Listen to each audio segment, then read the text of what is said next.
Nós tivemos 2 domingos em que nós interrompemos momentaneamente os nossos estudos na Epístola de Tiago por causa da Páscoa. Então, em um domingo nós falamos a respeito do texto que nos fala da entrada triunfal de Jesus em Jerusalém, e no domingo seguinte, domingo passado, portanto, nós falamos a respeito da ressurreição do Senhor Jesus. Agora eu quero voltar para Tiago, para que nós possamos continuar a nossa reflexão nos textos da Epístola de Tiago. Agora, no capítulo 1, versículo 16, até o versículo 27.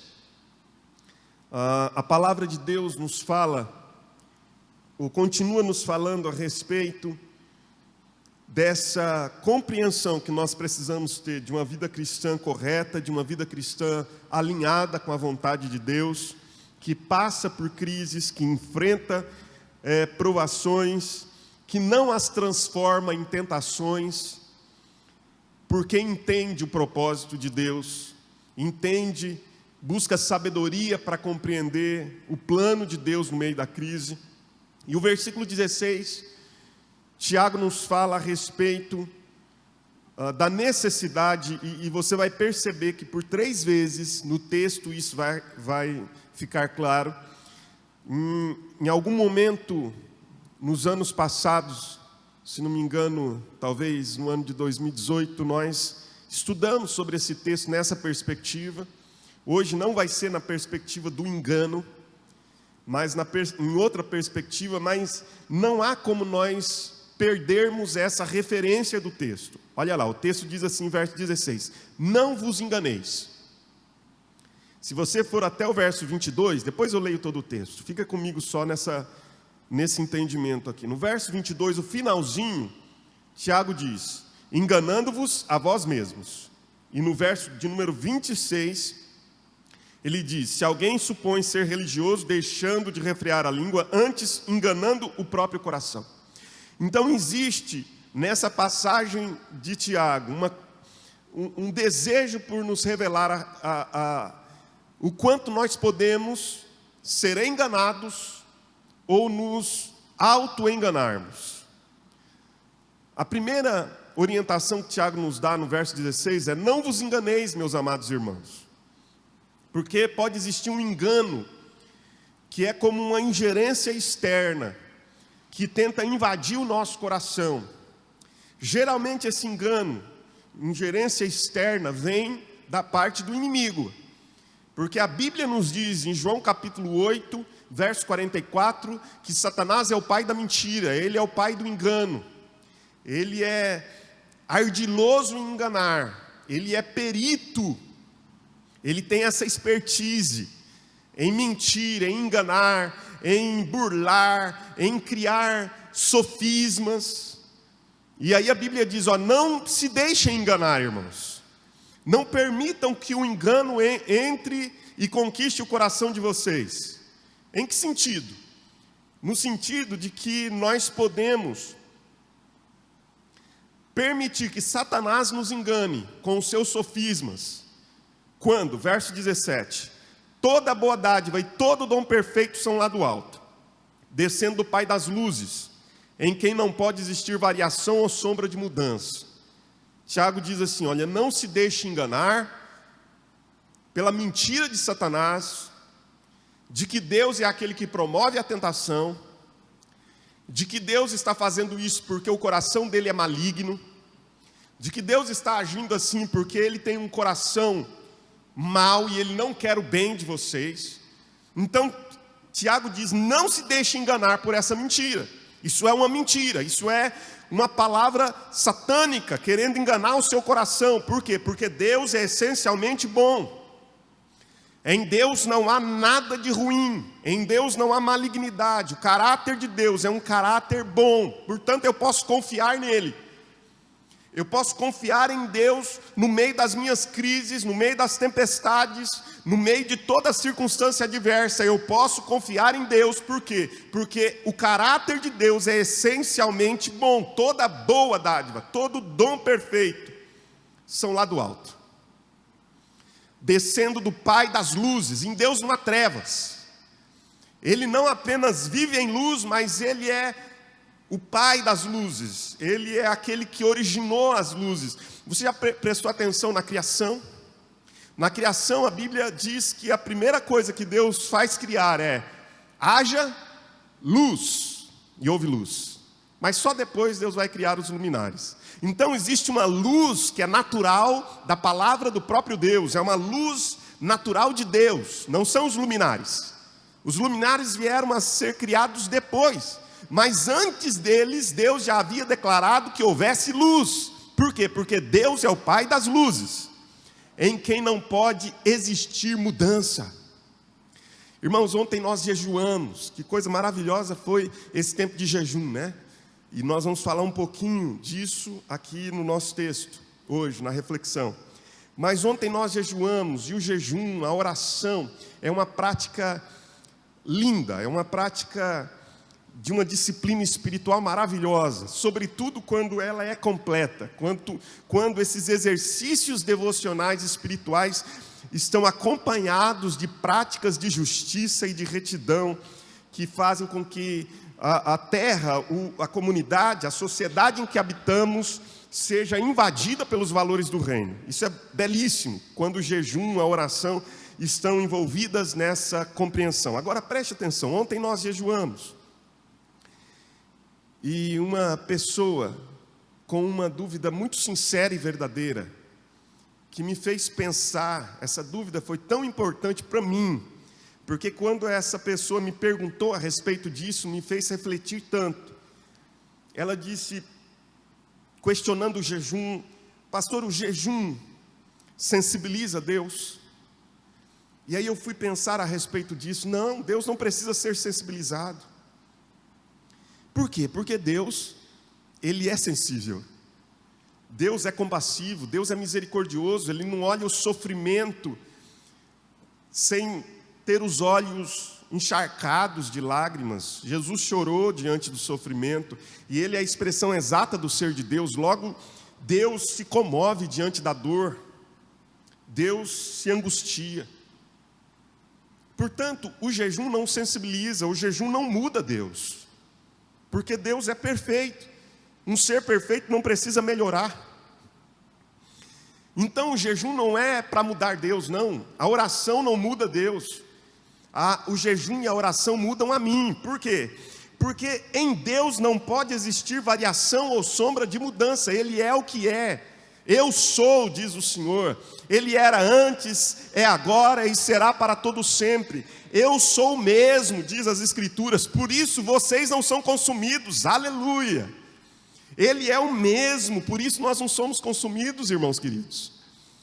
Ele é o mesmo ontem, hoje e o será eternamente.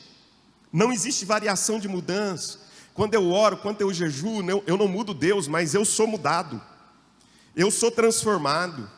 O meu coração é alinhado ao coração de Deus. E aí o verso 18 diz: porque segundo o seu querer, Ele nos gerou pela palavra da verdade, para que fôssemos como as primícias das suas criaturas. Não se engane.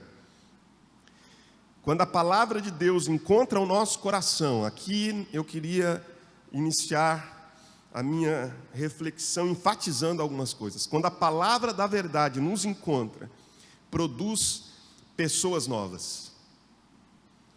E há duas lições que eu gostaria de tratar com os irmãos a partir do verso 19 até o verso 27, que é a necessidade da recepção da palavra, porque a palavra da verdade produz gente transformada, produz pessoas regeneradas, produz perspectivas novas de vida, produz comportamentos novos, produz valores novos, produz paradigmas novos na vida. Quando esta palavra da verdade é implantada em nós, faz com que nós nos tornemos as primícias das suas criaturas, novo nascimento, transformação de vida. Então, observe comigo a partir do verso 19. Sabeis estas coisas, meus amados irmãos.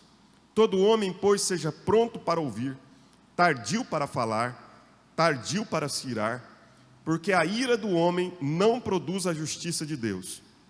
Portanto, despojando-vos de toda a impureza e acúmulo de maldade, acolhei com mansidão a palavra em vós implantada, a qual é poderosa para salvar a vossa alma. Tornai-vos, pois, praticantes da palavra e não somente ouvintes, enganando-vos a vós mesmos. Porque se alguém é ouvinte da palavra e não praticante, assemelha-se ao homem que contempla num espelho o seu rosto natural, pois a si mesmo se contempla e se retira, e para logo se esquece de como era a sua aparência. Mas aquele que considera atentamente na lei perfeita, lei da liberdade, e nela persevera, não sendo ouvinte negligente, mas operoso praticante, esse será bem-aventurado no que realizar. Se alguém supõe ser religioso, deixando de refrear a língua, antes enganando o próprio coração, a sua religião é vã. A religião pura e sem mácula para com o nosso Deus e Pai é esta: visitar os órfãos e as viúvas nas suas tribulações, e a si mesmo guardar-se incontaminado do mundo. Amém. Portanto, eu queria falar a respeito da recepção e a prática da palavra. Se Satanás quer gerar um engano externo,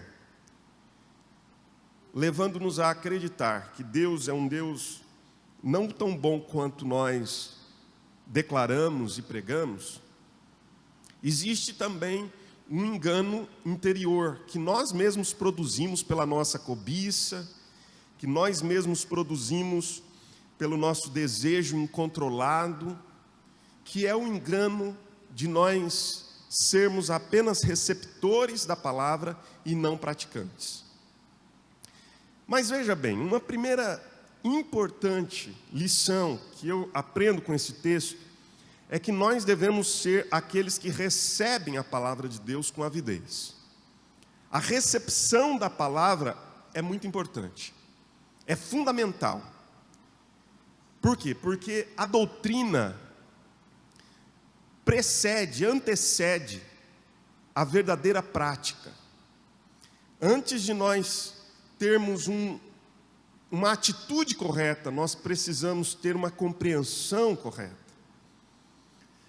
É verdade que é necessário colocar em prática o que sabemos, mas é um erro tentar praticar sem entender, sem compreender, sem receber de maneira correta a palavra de Deus.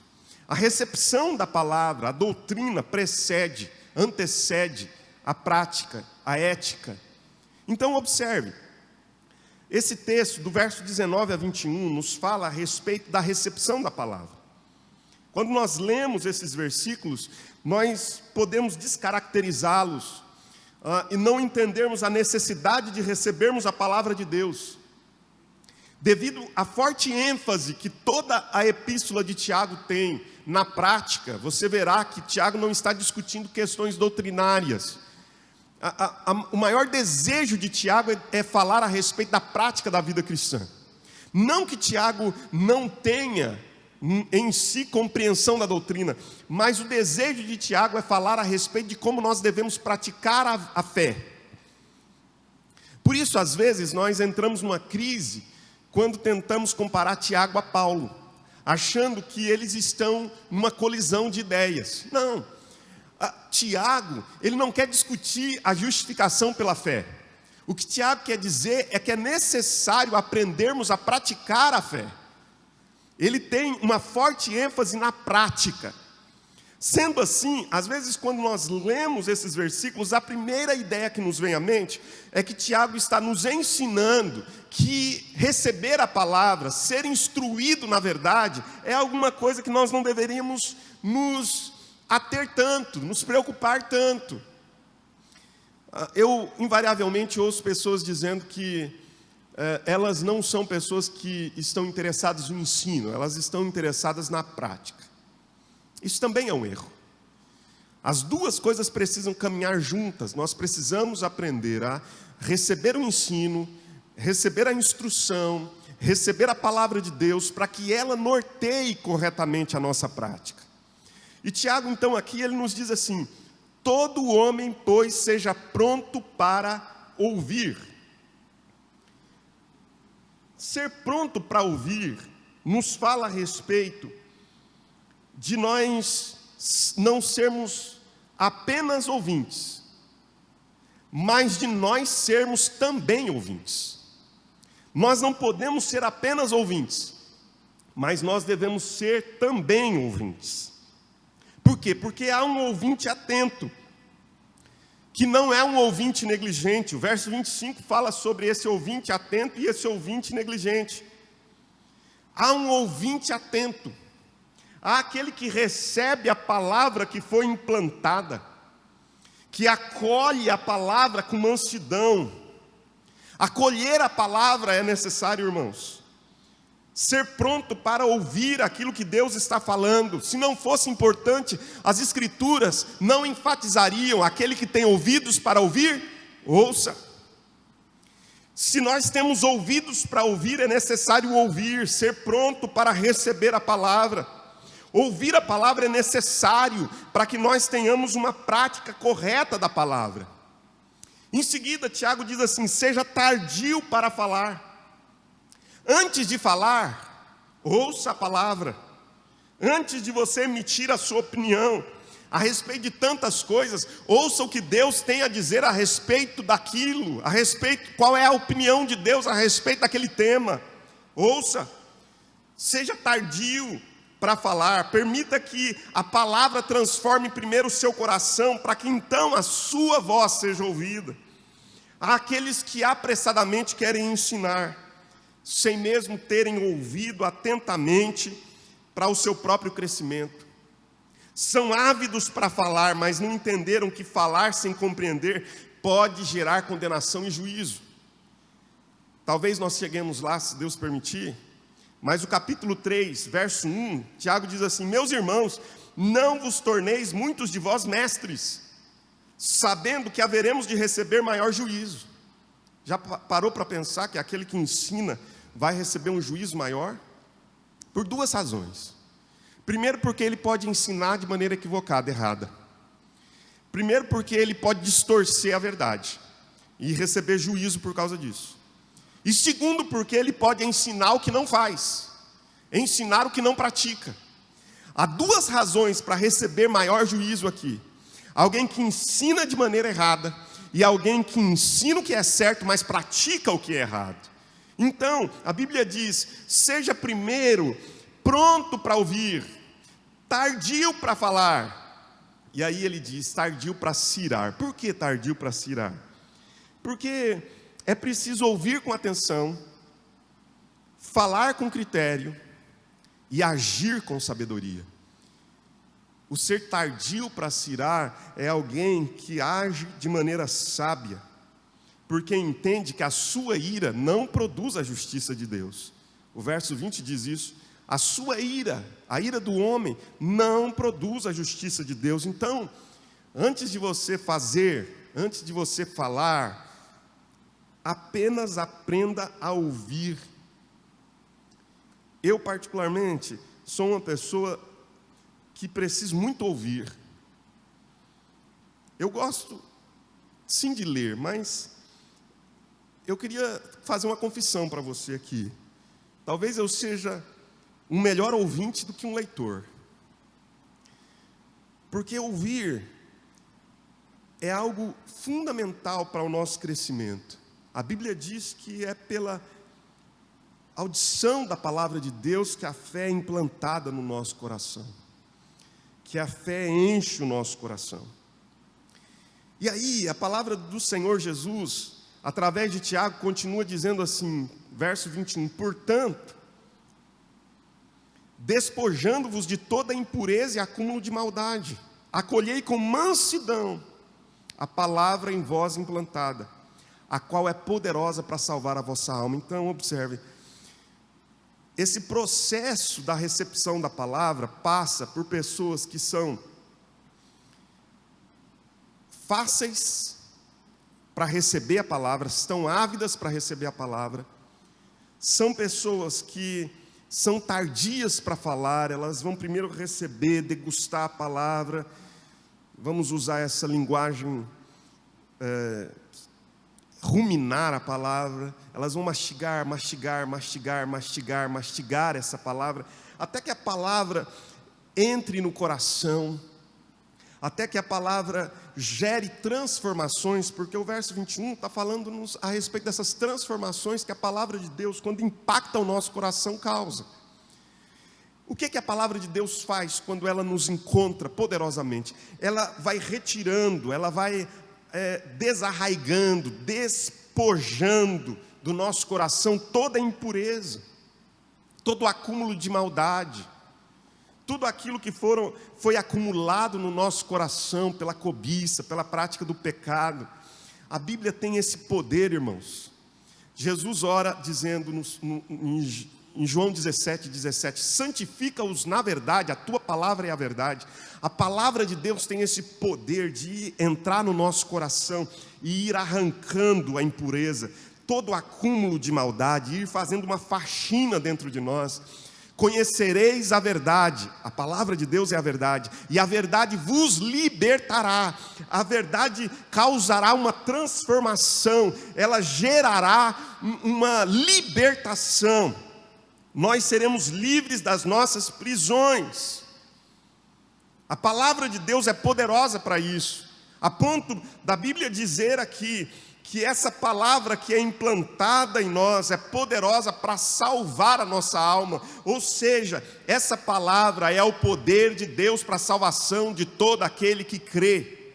Nós não podemos abrir mão de pregar a palavra. Nós devemos pregá-la, quer seja oportuno, quer não. Nós devemos levar as pessoas a ouvir a pregação da palavra. Deus, na sua soberania, escolheu que através desse método, por mais louco que possa parecer para alguns, é o poder de Deus para a salvação, a pregação da palavra de Deus, a pregação da verdade, o anúncio da verdade. Portanto, irmãos, eu queria que vocês que nos ouvem, cobrassem uma coisa de nós pastores. Vocês devem fazer essa cobrança. Qual? Que nós sejamos pessoas que nos afadiga, que cada um de nós sejamos uma pessoa que se afadiga na palavra, porque é isso que a Bíblia diz, que nós devamos ser aqueles que se debruçam na palavra, que trabalham de maneira exaustiva as Escrituras, conhecimento profundo, buscar entender que a palavra de Deus é a verdade e transmitir a verdadeira palavra. Cobre-nos isso. Só que me permita agora fazer uma cobrança como pastor. A cobrança que eu faço como pastor é o seguinte: se nós devemos ser cobrados por sermos aqueles que se afadigam na palavra, vocês devem nos permitir cobrá-los de ser ouvintes atentos.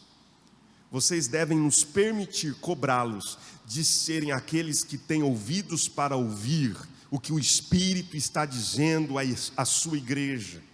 Vocês devem nos permitir chamar a atenção de que a palavra de Deus não deve ser recebida de maneira desprevenida, de modo negligente, displicente, não, mas com atenção, com dedicação, um ouvinte diligente da palavra de Deus. Agora, em segundo lugar, a Bíblia nos mostra, e Tiago enfatiza isso, que a recepção da palavra precisa vir acompanhada da prática da palavra. A partir do verso 22 até o verso de número 25, nós temos essa prática da palavra enfatizada. E ele diz: porque se alguém é ouvinte da palavra e não praticante, assemelha-se ao homem que contempla num espelho o seu rosto natural. Pois a si mesmo se contempla e se retira, e para logo se esquece de como era a sua aparência.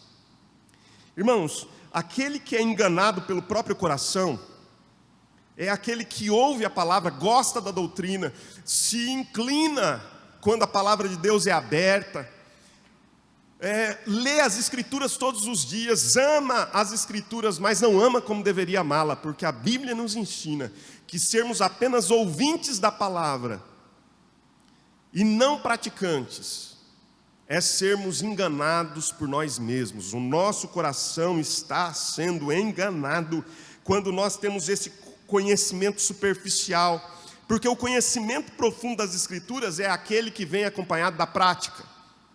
E a primeira coisa que Tiago nos diz é que alguém que se torna um ouvinte atento da palavra, e necessariamente caminhará por uma prática das Escrituras na sua vida cotidiana, é alguém que passou a se conhecer profundamente. Porque a primeira coisa que a Bíblia nos faz, quando nós olhamos para ela, é refletir a nossa imagem. A Bíblia é espelho. A Bíblia é um espelho que revela quem somos. Há um comentarista americano que conta uma ilustração muito interessante, falando a respeito desse texto, de que havia um crítico de arte que era muito afamado, mas ele tinha um problema, ele era míope.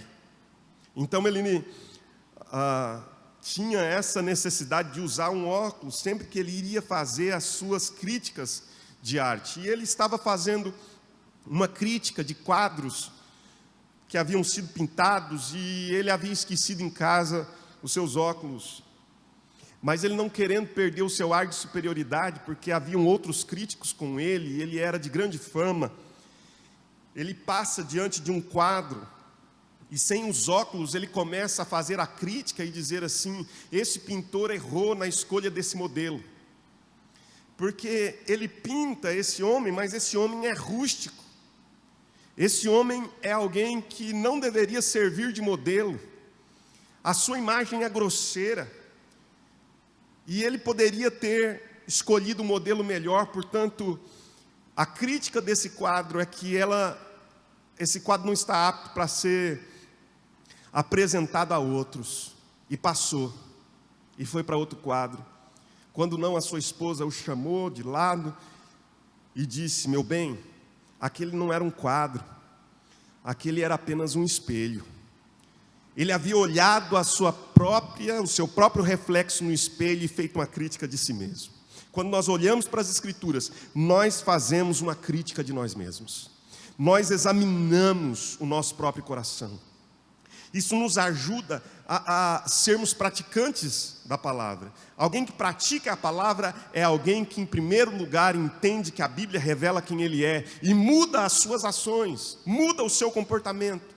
Há muita gente que lê a Bíblia, mas essas pessoas não são lidas pela Bíblia.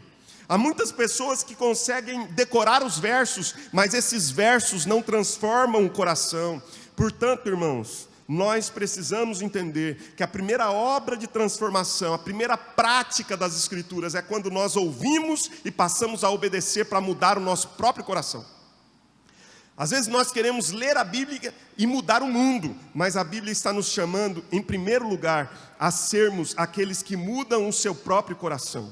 E veja, a palavra de Deus continua dizendo, no verso de número 25: mas aquele que considera atentamente na lei perfeita, lei da liberdade, e nela persevera, não sendo ouvinte negligente, mas operoso praticante, esse será bem-aventurado no que realizar. Irmãos, aqui está o segredo do sucesso. Nós somos aqueles que muitas vezes são atraídos por temas como 5 passos para adquirir sucesso. Saiba como ser bem-sucedido. Entenda como alcançar o êxito. Mas às vezes nos esquecemos que a Bíblia já tem os passos claramente delineados aqui. Está dizendo: olha, quer alguém ser bem-aventurado naquilo que realizar? Então considere como um ouvinte atento a lei da liberdade, a lei perfeita, que é a palavra, e nela persevera na prática. Obedece ou obedeça o que a Escritura está dizendo. Não seja um ouvinte negligente, mas seja um operoso praticante, e você vai ser bem-sucedido no que fizer. Não adianta nós brigarmos com as Escrituras. A Bíblia tem razão. A Bíblia tem razão. E eu quero encerrar essa reflexão falando sobre a recepção e a prática da palavra como um sutil comportamento que gera engano no nosso coração, dizendo, irmãos, que a verdadeira espiritualidade, a verdadeira religião, diz o verso 26 e 27, é, na verdade, a palavra sendo colocada em prática. Nada mais do que isso. Às vezes nós criamos cerimônias, nós criamos metodologias, rituais, para tentar expressar diante de Deus a nossa religião. Mas a Bíblia diz que se alguém supõe ser religioso, primeiro, deixando de refrear a sua língua, antes está enganando o próprio coração. Nós somos enganados quando nós fazemos da nossa língua uma arma, quando nós usamos a nossa língua não para bendizer, para glorificar a Deus, mas usamos a nossa língua para denegrir, para difamar, para rebaixar pessoas. A Bíblia nos ensina que a nossa língua é um projeto dado por Deus, e esse projeto que Deus nos deu, a capacidade de verbalizar, de falar, é para que nós sejamos abençoadores, não aqueles que amaldiçoam.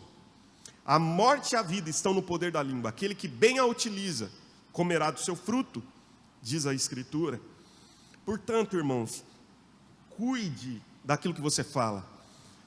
Talvez um bom critério seja, se você não pode falar bem, não fale nada. Se você não pode falar bem de alguém, não fale nada, fique calado.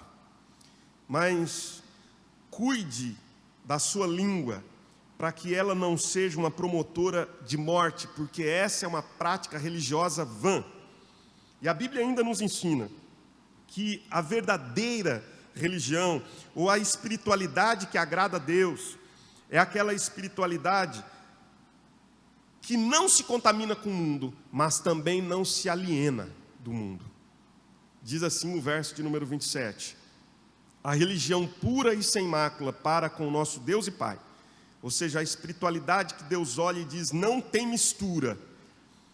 Essa espiritualidade não tem nenhum acréscimo, nenhum fermento que acrescido vai produzir um crescimento espúrio, vai produzir um crescimento enganoso.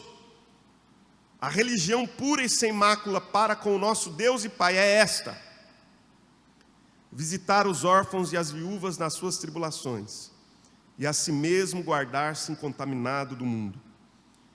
Possuir uma espiritualidade que não se contamina com os valores desse mundo, com os pecados desse mundo, com os desvios desse mundo, com as práticas abusivas, desonestas, corruptas e distorcidas desse mundo, mas também que não se aliena do mundo.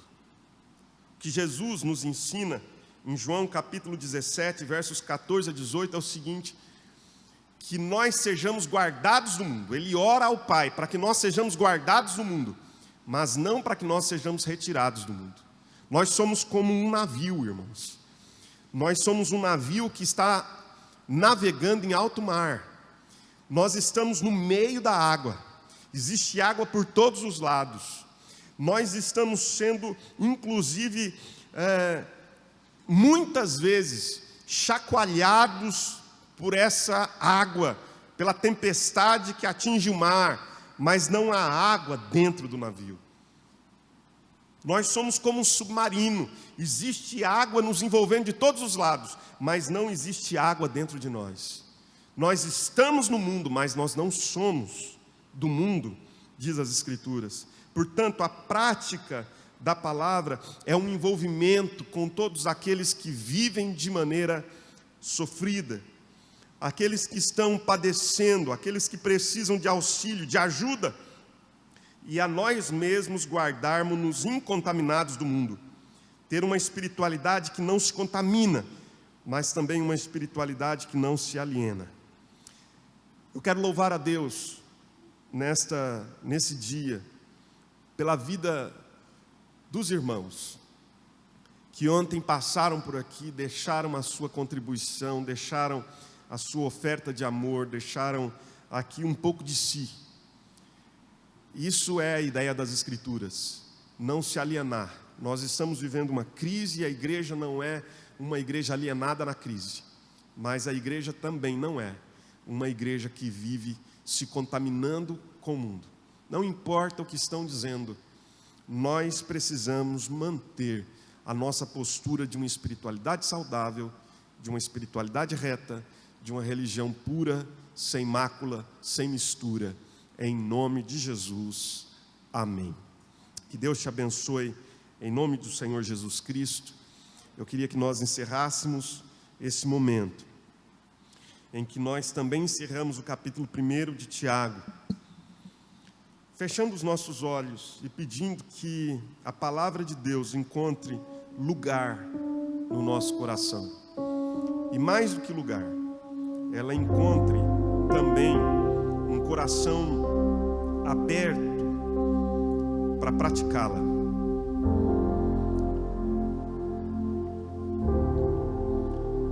Nem todo que me diz Senhor, Senhor entrará no reino dos céus, mas aquele que faz, aquele que pratica a vontade de meu Pai que está nos céus. Qual é a vontade? É a palavra. Mas essa palavra tem que ser conhecida e praticada. Fazer a vontade. Mas naquele dia hão de dizer-me: Senhor, Senhor, porventura não temos nós profetizado em Teu nome não expelimos demônios, em Teu nome não fizemos muitos milagres? Então lhes direi explicitamente: nunca vos conheci, apartai-vos de mim, os que praticais a iniquidade. Não estão praticando a palavra, estão praticando a iniquidade. Mas todo aquele, pois, que ouve estas minhas palavras e as pratica, primeiro ouve, primeiro recebe, primeiro permite que a palavra seja implantada no seu coração e depois pratica essa palavra, como alguém que olha a palavra e se vê refletido nela, será comparado a um homem prudente que edificou a sua casa sobre a rocha. Aí podem vir todas as crises, pode cair a chuva, pode transbordar os rios, podem soprar os ventos, podem dar com ímpeto contra aquela casa e ela não cai, porque foi edificada sobre uma rocha. Mas todo aquele que ouve e é negligente e não pratica a palavra é comparado a um homem insensato que edificou a sua casa sobre a areia. Aí a crise se abate, aí vem a chuva, transbordam os rios, sopram os ventos, dão com ímpeto contra aquela casa e ela desaba. Não tem sucesso, não tem êxito. E a ruína é grande. É um vexame. Por quê? Porque é alguém que ouve, mas é negligente. Não é um operoso praticante. Senhor, eu quero clamar agora para que o Teu Espírito nos ajude a ser uma igreja ansiosa, ávida, desejosa, aberta para receber a palavra do Senhor, que uma vez implantada em nós, transforma o nosso coração, porque a Tua palavra nos educa na justiça, a Tua palavra nos repreende, nos corrige, a Tua palavra, Deus, nos leva por caminhos de retidão, e que o Senhor nos ajude a sermos também aqueles que praticam a Tua palavra, que cumprem a Tua vontade, que não apenas declaram Senhor, Senhor, mas são aqueles que guardam, que cumprem aquilo que o Senhor diz, que não são praticantes da iniquidade, mas são praticantes das Escrituras, da palavra de Deus. Ensina-nos isso. Faz-nos, ó Deus, a cada dia experimentar uma espiritualidade rica, pura, sem mácula, sem mistura, sem fermento, mas uma espiritualidade, ó Deus, que refreia a língua, que fala bem, não fala mal, e mesmo quando exerce função profética, o faz com sinceridade e verdade na presença de Deus. Ajuda-nos, ó Deus, a mantermos-nos incontaminados do mundo, mas envolvidos com os dramas desse mundo, incontaminados do mundo, mas não nos abstendo, ó Deus, das crises, das angústias, dos temores que há nesse mundo, mas tendo uma palavra de vida para este mundo caído e em queda. É É o que nós te pedimos, Senhor, no nome de Jesus e para a glória do Senhor Jesus Cristo.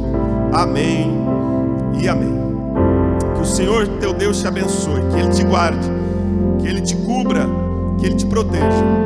Que o amor de Deus, o nosso Pai, e a graça de Jesus Cristo, nosso Senhor, e o consolo, o conforto, a unção, o fruto, os dons do Espírito sejam derramados sobre você, meu irmão, sobre a sua casa, nesta manhã, em nome de Cristo e para a glória de Deus. Amém.